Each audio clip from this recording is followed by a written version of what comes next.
Yeah, and on that point too, what I always tell clients is just the best next thing you can do is things that you're already very good at.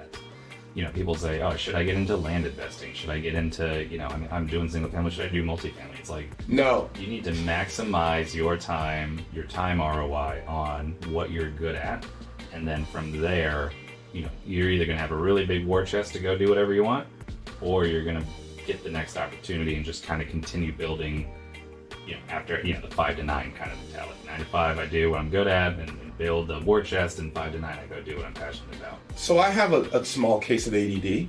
It's not diagnosed, but I do like to do a lot of things. Sure. I travel. I like to meet new people. The whole thing, right? I enjoy making money. I'm like really obsessive about different ways to make money, different types of businesses. I love all that stuff. But the riches are in the niches. Period. I am a firm believer in that now. I think that, yeah, you earn the right to be able, like you said, with the war chest, to be able to do what you want to do eventually. Oh, that looks fun.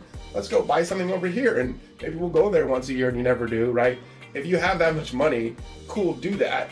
But I think if you're building a business, I think you should focus on one asset class, one area, and get really good at it. One way or a couple ways to market, how to process deal flow, to manage sort of, because we were talking about it the other day on a podcast I was on a couple days ago, maybe it was even this podcast, but it was like, when you're building systems, building a system is like building a business within a business. Like, the system has its own problems, you have to manage those problems. The business has its own problems, the system breaks, now the business is in trouble, and vice versa.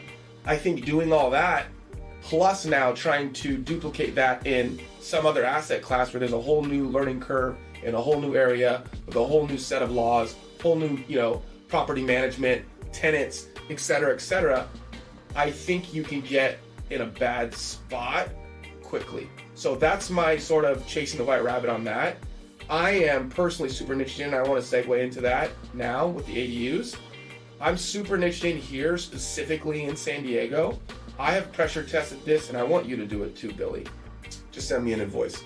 I have a 15-point thesis that we use on every deal. I've talked to some very sophisticated investors and operators, and we love the AD market in San Diego. And I don't know how much you know about it personally. I know you're connected with some pretty heavy hitter investors here in San Diego.